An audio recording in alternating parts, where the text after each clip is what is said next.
आज डॉक्टर बाबासाहेब आंबेडकर यांचा महापरिनिर्वाण दिन. या निमित्तानं त्यांना विनम्र अभिवादन तर करतेच, पण याच निमित्तानं त्यांनी केलेला संघर्ष, त्यांच्या अचिव्हमेंट्स, त्यांनी आपल्याला घालून दिलेले मार्ग आणि त्या मार्गांवर आपण खरंच चालतोय का, या संदर्भातली चर्चा आपण करणार आहोत. आपल्या सगळ्यांना माहीत असेलच की महाराष्ट्र शासनाचं 27 ऑक्टोबर 2017चं एक परिपत्रक आहे, ज्या परिपत्रकानुसार महाराष्ट्र शासनानं म्हटलंय की 7 नोव्हेंबर हा दिवस विद्यार्थी दिवस म्हणून सगळ्या शाळा आणि कॉलेज यांच्यामध्ये साजरा केला जावा. 7 नोव्हेंबर कशासाठी? एक्झॅक्टली 7 नोव्हेंबर 1900 याच दिवशी या लहानग्या भीमरावांचा शाळेमध्ये प्रवेश झाला होता. आणि म्हणूनच जेव्हा त्यांचा शाळेत प्रवेश झाला, ती एक युगांतराची आणि शैक्षणिक क्रांतीची दिशा ठरली.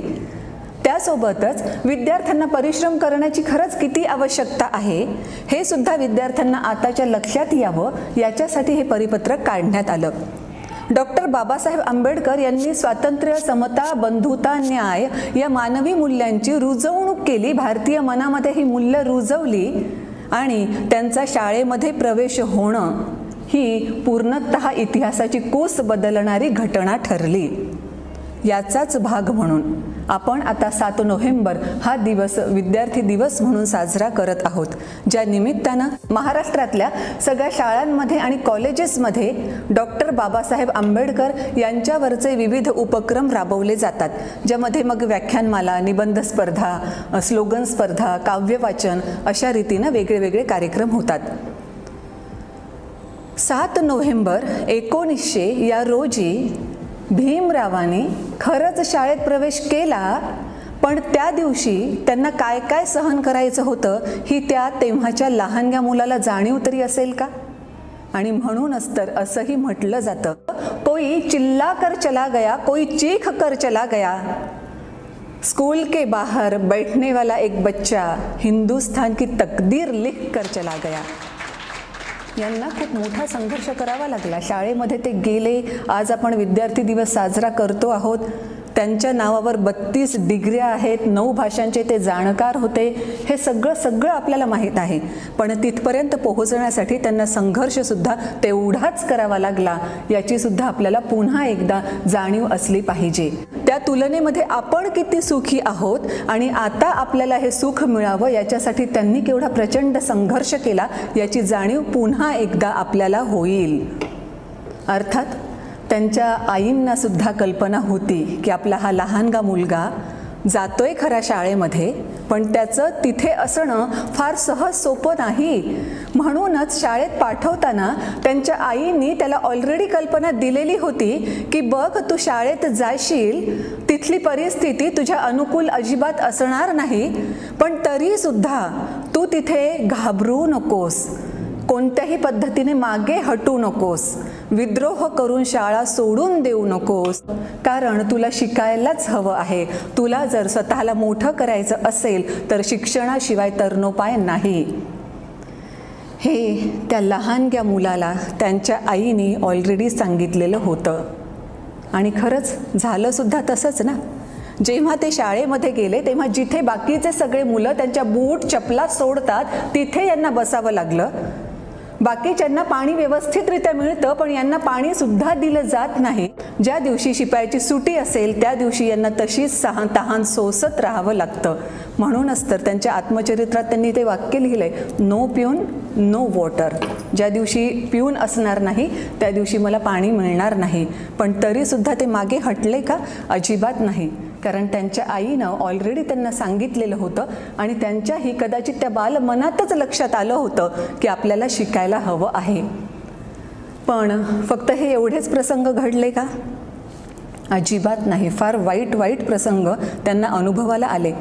जेव्हा वर्गामध्ये शिक्षक काही प्रश्न विचारत विद्यार्थ्यांना आणि जेव्हा सगळ्या विद्यार्थ्यांचेही हात खाली असत, त्या वेळेस देखील या छोट्या भीमरावांचा हात वर असे, कारण त्यांना त्याचं उत्तर येत असे. आणि प्रत्येक वेळेस असं घडायचं की जेव्हा कोणाचेही हात वर नाहीत, यांचा हात वर आहे, तरी सुद्धा शिक्षक त्याला अजिबात प्रश्न विचारत नसत. शेवटी एकदा ह्या भीमरावांनी शिक्षकांना विचारलं सुद्धा की मला येतं ना उत्तर, मला सांगू द्या. बघा हां, त्या लहान मुलाची मानसिकता आपल्याला डोळ्यासमोर धरायला हवी की कुणाला उत्तर येत नाही, मला येतंय. छोट्या मुलांना किती पटकन वाटतं की येस मला उत्तर येतं तर मला विचारा, मला सांगू द्या. पण तरीसुद्धा कोणीही त्याला सांगू देत नव्हतं. आणि जेव्हा या छोट्या भीमरावांनी विचारलं की मला उत्तर का सांगू देत नाही, तेव्हा शिक्षकांचं अतिशय रूढ उत्तर असं होतं की तुला इथे शाळेच्या वर्गाच्या बाहेर का असे ना, पण बसायला मिळतं हे तुझं नशीब समज, अदरवाईज तुला शिक्षणसुद्धा अलाउड नाही. हे ऐकल्यानंतर तो छोटासा मुलगा आपल्या वडिलांकडे गेला. यावेळेस मात्र सगळ्या अनुभवाला आल्यानंतर त्यांना वाटत होतं की काय करायची आहे ती शाळा जिथे अशा पद्धतीनं पदोपदी अपमानित व्हावं लागत असेल. तेव्हा त्यांच्या वडिलांनी त्यांना सांगितलं की हेच सगळं बदलण्यासाठी तुला शिकायचं आहे. आणि नंतर खरंच हे भीमराव महामानव पदापर्यंत कसे पोहोचले याला इतिहास साक्षी आहे. हा सगळा संघर्ष सहन करत करत ते फॉरेनला सुद्धा गेले. कोलंबिया विद्यापीठामधून त्यांनी PhD घेतली आणि अमेरिकेच्या या कोलंबिया विद्यापीठातून PhD घेतल्यानंतर असंही सगळ्यांच्या लक्षात आलं की साऊथ एशिया रिजनमधला हा पहिला मनुष्य होता ज्याने इकॉनॉमिक्समध्ये PhD घेतलेली होती. फक्त भारतातला नाही म्हटलं मी, साऊथ एशिया रिजनमधला हा पहिला मनुष्य ज्यानं इकॉनॉमिक्समध्ये PhD घेतली आहे. लंडन स्कूल ऑफ इकॉनॉमिक्स यामध्ये सुद्धा त्यांनी DSc केली, doctor of science in economics. 1923 मध्ये त्यांनी हे doctor of science in economics पदवी घेतली. आणि बघा आता हे 2023 वर्ष संपत आलं आहे. या 100 वर्षांमध्ये अजूनही कुणालाही ती पदवी मिळालेली नाही. म्हणजे ज्या छोट्याशा मुलाला शिकणं खूप अवघड जात होतं, त्यानं जिद्दीनं आपला संघर्ष कायम ठेवला, त्यानं शिक्षण कायम घेत राहिला आणि मग कुठपर्यंत ते आले तर आज 100 वर्षानंतर सुद्धा कोणी DSc होऊ शकलेलं नाही. इतकंच कशाला आपल्याला हे सुद्धा माहीत असेल की डॉक्टर बाबासाहेब आंबेडकरांची जयंती हा जागतिक स्तरावरचा सगळ्यात मोठा उत्सव मानला जातो, कारण तो जागतिक स्तरावर तेवढ्या मोठ्या प्रमाणात साजरा केला जातो. अमेरिकेतल्या या कोलंबिया विद्यापीठाच्या बाहेर आणि लंडन स्कूल ऑफ इकॉनॉमिक्सच्या लायब्ररीच्याही बाहेर डॉक्टर बाबासाहेब आंबेडकरांचे पुतळे आहेत. आणि असं म्हणतात की जगातला नंबर 1 स्कॉलर म्हणून आजही डॉक्टर बाबासाहेब आंबेडकर यांचीच गणना केली जाते. शिक्षणामुळे काय होतं? शिक्षणामुळे हे सगळं होतं. आणि जेव्हा त्यांना संस्कृत भाषा शिकायची होती तेव्हा सुद्धा त्यांना संस्कृत भाषा शिकण्यासाठी प्रतिबद्ध करण्यात आलं. तुला संस्कृत शिकता येणार नाही म्हणून सांगण्यात आलं, पण यांनी कुठेच हार मानली नाही. त्यांनी संस्कृत भाषा सुद्धा इतक्या चांगल्या पद्धतीने आत्मसात केली की असं म्हणतात जेव्हा ते मसुदा समितीचे अध्यक्ष होते आणि लाल बहादूर शास्त्री यांच्या समवेत त्यांची चर्चा चालू होती, तेव्हा पाहणाऱ्यांच्या लक्षात असं आलं की ह्या दोघांचाही संवाद संस्कृतमधून चालू होता. म्हणजे बघा, आपणही वेगळे वेगळे विषय घेतो खरे अभ्यासक्रमासाठी, पण ते फक्त परीक्षेत पास होण्यापुरते येतात की खरंच आपल्याला त्यामध्ये वार्तालाप करता येतो, चर्चा करता येते, काही विषय मांडता येतात, हे सुद्धा आपण बघणं गरजेचं आहे. सो या पूर्ण 9 भाषांचे ते अशा रीतीनं जाणकार होते की सगळ्या भाषा, त्या 9 भाषा त्यांना पूर्णतः येत होत्या. आणि जेव्हा ते लाल बहादूर शास्त्रींशी संस्कृतमध्ये बोलत आहेत हे लक्षात आलं तेव्हा अचंबित होण्याची पाळी बाकीच्यांवर होती, कारण त्यांना माहीत होतं की लाल बहादूर शास्त्री ज्या समाजातून आले आहेत त्यानुसार त्यांना संस्कृत येत असणं यात आश्चर्य असं काही नाही, पण ज्या समाजातून डॉक्टर बाबासाहेब आंबेडकर आले आहेत त्यांना संस्कृत भाषा इतक्या चांगल्या रीतीनं येत असणं हे मात्र खरंच आश्चर्याचं होतं. पण हे सगळं डॉक्टर बाबासाहेब आंबेडकरांनी कशाच्या जोरावर मिळवलं तर फक्त स्वतःच्या शिक्षणाच्या जोरावर. डॉक्टर बाबासाहेब आंबेडकर असं म्हणतात, ज्याला दुःखाशी सामना करायचा आहे, दुःखातून सुटका मिळवायची आहे, त्याला लढावं लागेल. आणि ज्याला लढायचं आहे त्याला अगोदर शिकावं लागेल, कारण ज्ञानाशिवाय लढणं म्हणजे पराभव निश्चित आहे. हीच गोष्ट लक्षात घेऊन ते स्वतः सातत्यानं शिकत राहिले. 21 तास ते अभ्यास करत राहिले आणि हा त्यांचा विद्या व्यासंग त्यांच्या शेवटपर्यंत कायम होता. म्हणजे आता वेल सेटल्ड झालो आहोत आपण, आता पुढे काही करण्याची गरज नाही असं त्यांना कधीच वाटलं नाही. म्हणून तर जागतिक स्तरावर तेव्हा त्यांची वैयक्तिक लायब्ररी सगळ्यात मोठी होती. पुस्तकं वाचन करणं हा त्यांचा अतिशय महत्त्वाचा आणि आवडीचा छंद होता. या सगळ्या परिस्थितीमध्ये खरंच आपण कुठपर्यंत आहोत? आपणही शिक्षण घेत आहोत खरं, पण त्यांनी ज्यासाठी शिक्षण म्हटलं त्याच पद्धतीने आपण शिक्षण घेतोय का? शिक्षण हे वैचारिक प्रगल्भता निर्माण करणारं असलं पाहिजे, पण आपण जर आपल्यापुरता विचार केला तर शिक्षण हे खरंच आपल्यामध्ये वैचारिक प्रगल्भता निर्माण करतं का, याचा अंतर्मुख होऊन विचार करावा लागेल. जर खरंच शिक्षणानं वैचारिक प्रगल्भता आणली असती तर आपल्याला शिक्षित असणारे असे तरुण दिसले नसते, ज्यांच्या खांद्यावर कोणीतरी दुसरं बंदूक ठेवतं आपापसातले सगळे व्यवहार सेटल करण्यासाठी. कारण यांच्यात वैचारिक प्रगल्भताच तेवढी नाही, शिक्षणानं जी आणायला हवी होती. म्हणून आपण डॉक्टर बाबासाहेब आंबेडकरांचा वारसा चालवत शिक्षण फक्त काहीतरी मार्कांचा कागद आपल्या हातामध्ये यावा किंवा पदवीचा काहीतरी कागद आपल्या हातामध्ये यावा किंवा कुठली तरी एखादी नोकरी लागावी याच्यासाठी विचार न करता शिक्षण खरंच आपल्या स्वतःमध्ये आमूलाग्र बदल घडवून आणणारं असावं, ज्याचा वापर आपण आपल्या समाजासाठी सुद्धा करू शकलो पाहिजे, हे लक्षात घेणं जास्त गरजेचं आहे. आणि अर्थात हे पण इथे सांगायला हवंच की बाबासाहेब एवढं शिकले होते, फॉरेनमध्ये शिकून आले होते. 4 वर्ष जेव्हा ते अमेरिका आणि इंग्लंडमध्ये होते तेव्हा त्यांना स्वतःची जात कदाचित तिथे जाणवलीही नाही, कारण अशा पद्धतीची भेदाची वागणूक त्यांना तिथे कधीच स्वतःच्या अनुभवाला आली नाही. पण तिथून उच्च विद्याविभूषित झालेले हे बाबासाहेब जेव्हा पुन्हा भारतात परतले तेव्हा काय झालं? तेव्हा त्यांच्या अंगावर फाईल्स फेकण्यात आल्या, तेव्हा त्यांना पाणी कोणी देत नव्हतं, त्यांच्यासोबत चहा कोणी बसूनही पित नव्हतं. आणि जेव्हा घर शोधण्याची वेळ आली तेव्हा त्यांना घरही नाकारण्यात आलं.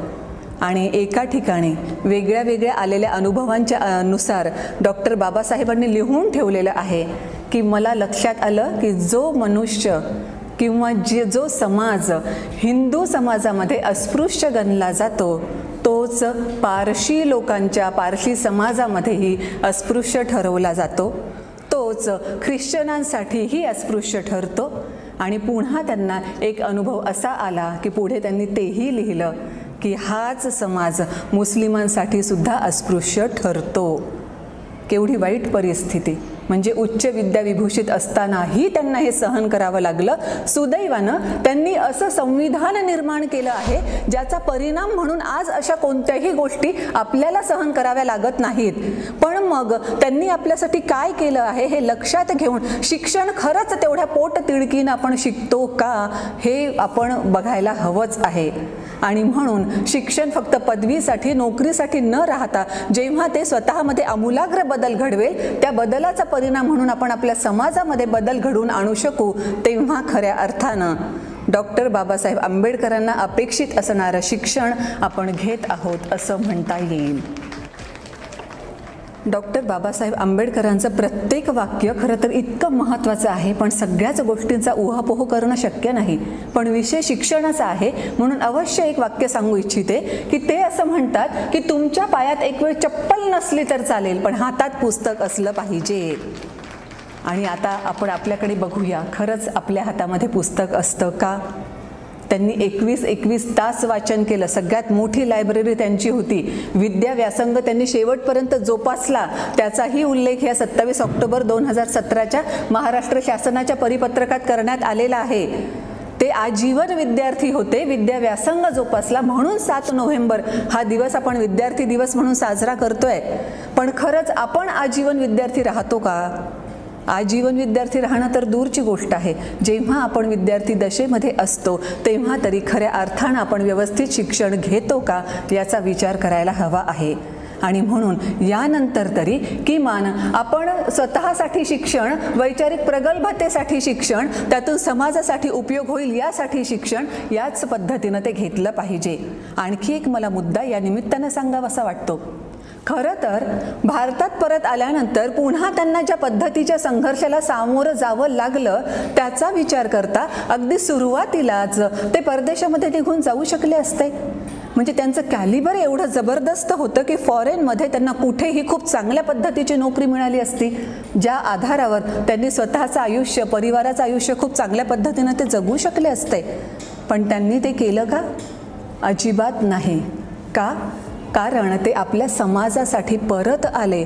फक्त मी एकटं शिकून मी प्रगत होऊन उपयोग नाही, तर माझा समाज मला प्रगत करायचा आहे, हा त्यांचा विचार होता.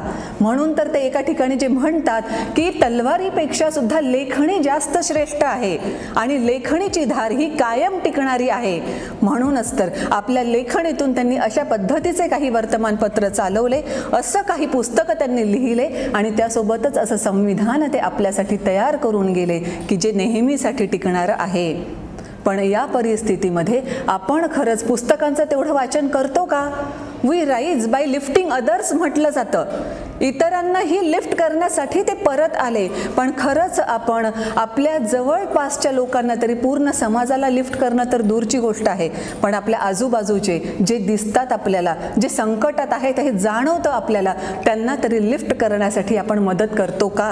लिफ्ट करणं तर दूरची गोष्ट राहिली, उलट बरेच जण त्यांना अजून कसं अडकवता येईल, त्यांच्यासमोर अडथळ्यांची शर्यत अजून जास्त प्रमाणात कशी लावता येईल याच्यासाठी दुर्दैवानं प्रयत्न करत असतात. म्हणून आज महापरिनिर्वाण दिनाचं निमित्त साधून आपण अंतर्मुख होऊन हा विचार केला पाहिजे. त्यांनी जेवढा संघर्ष केलाय तेवढा संघर्ष करण्याची आपल्याला गरज नाही, पण आहे त्या परिस्थितीमध्ये सगळे त्यांनी पूर्णपणे मार्ग आखून दिल्यानंतर सुद्धा आपण त्या मार्गांवर चालतोय का हे तर बघितलं पाहिजे. ज्या डॉक्टर बाबासाहेब आंबेडकरांना संविधानाचं शिल्पकार म्हटलं जातं, भारतीय राज्यघटनेचं शिल्पकार म्हटलं जातं, आणि त्यांनी लोकशाही व्यवस्था या आपल्या देशामध्ये व्हावी या संदर्भानेही लिहून ठेवलेलं आहे. आणि मग पुन्हा आपल्या सगळ्यांना मला विचारावंसं वाटतं, म्हणजे अर्थातच जे उपस्थित आहेत त्यांच्या पुरतंच हा मुद्दा सीमित नाही, तर आपण सगळेच जण या अर्थानं मी म्हणते आहे की आपली लोकशाही टिकवण्यासाठी आपण खरंच प्रयत्न करतो का? बघा हां, म्हणजे मी एक ऑफिसरही आहे, निवडणुकीच्या प्रोसेसमध्ये खूप ॲक्टिवली काम करणारं आमचं पद असतं. अशा सगळ्या परिस्थितीमध्ये जेव्हा आम्ही निवडणुका घेतो, मतदान पुनरीक्षणाचा कार्यक्रम वर्षानुवर्ष चालत असतो, तेव्हा त्या मतदार यादीमध्ये माझं नाव यावं याच्यासाठी तरी आपण प्रयत्न करतो का? सगळ्या सोयी सुविधा पूर्णपणे उपलब्ध करून दिलेल्या असताना, ऑनलाईन सगळी प्रोसेस असताना, घरोघरी तुमच्या लोक येत असताना, इतकं कशाला जेव्हा निवडणुका येतात तेव्हा फ्री अँड फेअर वातावरणामध्ये इलेक्शन होण्यासाठी संपूर्ण इलेक्शनची यंत्रणा जी आहे ती अतिशय मेहनत करत असते. पण साधं मतदान करण्याची तरी जबाबदारी आपण पेलतो का? मतदान करणं हा आपला अधिकार आहे आणि कर्तव्य सुद्धा आहे. संविधानामध्ये जसं हक्क आणि संरक्षणाबद्दल तरतुदी आहेत ना, तशाच कर्तव्य आणि जबाबदारी यांच्यासुद्धा जागृती त्यांनी केलेली आहे किंवा आपल्याला जाणीव करून दिलेली आहे. मग आपण मतदानाच्या संदर्भानं खरंच जागरूक आहोत का? अजूनही मतदानाची टक्केवारी 60-65च्या पुढे जात नाही. बाकीच्या लोकांना अजूनही मतदानामध्ये स्वारस्य वाटत नाही का? मग या लोकांच्या आधारावर आपण आपली लोकशाही कशी टिकवून ठेवणार आहोत? पुन्हा डॉक्टर बाबासाहेब आंबेडकरांनी मसुदा समितीचे अध्यक्ष या नात्यानं जे भाषण केलं होतं समारोपाचं, तेव्हा पण त्यांनी जी भीती व्यक्त केली होती की आपला देश अशा पद्धतीचा आहे की जिथे कदाचित पंथवाद पुढे जाऊ शकेल, जिथे कदाचित व्यक्तिपूजा व्हायला सुरुवात होईल आणि हा आपल्या लोकशाहीला खूप मोठा धोका असेल. अंतर्मुख होऊन आपण विचार करायला हवा की आपण प्राधान्य कशाला देतो? व्यक्तिपूजेला देतो, पंथवादाला देतो, का खरोखर आपली सर्वोच्च प्रायोरिटी आपल्या देशाचं हित आहे? याचा विचार आपण स्वतः करणं गरजेचं आहे. म्हणूनच तर वारंवार मी त्याचाच उल्लेख करत आहे की डॉक्टर बाबासाहेब आंबेडकरांनी स्वतः खूप संघर्ष केला, खूप चांगल्या पद्धतीचा मार्ग आपल्याला आखून दिला. स्वातंत्र्य, समता, बंधुता, न्याय ही जी तत्व सरनाम्यामध्ये सुद्धा सांगितलेली आहेत, ठिकठिकाणी आपल्याला संविधानामध्ये सुद्धा दिसत आहेत, ह्या सगळ्या तत्वांचं पालन आपण स्वतः करतो का? व्यक्तीची प्रतिष्ठा, राष्ट्राची एकता आणि एकात्मता राखली गेली पाहिजे असं सरनाम्यात म्हटलेलं आहे. त्यासाठी आपण स्वतः काय प्रयत्न करतो? म्हणजे जर लोकशाही टिकवण्यासाठी मतदान करण्याची साधी एक जबाबदारी आपण व्यवस्थितरित्या पार पाडत नसू तर या सगळ्या गोष्टी खरंच आपण किती मनोभावे करतो याचा विचार आपण स्वतःच करायला हवा आहे. म्हणूनच जाता जाता शेवटी एवढंच सांगावंसं वाटतं की ह्या महामानवाला तीच खरी श्रद्धांजली असेल जेव्हा त्यांनी जे निर्माण करून ठेवलेलं आहे त्याचं आपण पालन करायला लागू, त्यांनी दाखवून दिलेल्या मार्गावर आपण चालायला लागू, तेव्हा ती खरी श्रद्धांजली ठरेल. डॉक्टर बाबासाहेब आंबेडकर स्वतःच्या विचारांवर प्रचंड ठाम होते. या ठामपणाचा वेळोवेळी प्रत्यय आला. महत्त्वाचे मुद्दे जर सांगायचे झाले तर हिंदू कोड बिल आणि धर्मांतर प्लस त्यांनी कामगारांच्या संदर्भामध्ये जे काही मुद्दे मांडले होते त्याही सगळ्या संदर्भानं त्यांची विचारांवरची किती निष्ठा होती हे आपल्या लक्षात येतं. धर्मांतराच्या वेळेसही जेव्हा बाकीचे सगळ्या धर्माचे लोक त्यांना म्हणायला लागले आमच्या धर्मात या, आमच्या धर्मात या, तेव्हा त्या सगळ्या धर्मांचा डॉक्टर बाबासाहेबांचा अभ्यास एवढा दांडगा होता की त्यांनी असे काही प्रश्न त्या लोकांना विचारले की हे सगळे लोक शेवटी निघून गेले. विचारांवर ठाम असणं काय असतं ते अशा रीतीनं असतं. मग आपणही आपल्या विचारांवर ठाम आहोत का याचा तर विचार करूया नक्की. आणि आजच्या या महापरिनिर्वाण दिनाच्या निमित्तानं मी आपल्याकडून अशीच अपेक्षा व्यक्त करत आहे की खरोखर आपण मनोभावे श्रद्धांजली देताना त्यांनी घालून दिलेल्या विचारांवर, त्यांनी आखून दिलेल्या मार्गावर चालण्याचा पूर्णतः प्रयत्न करू. धन्यवाद.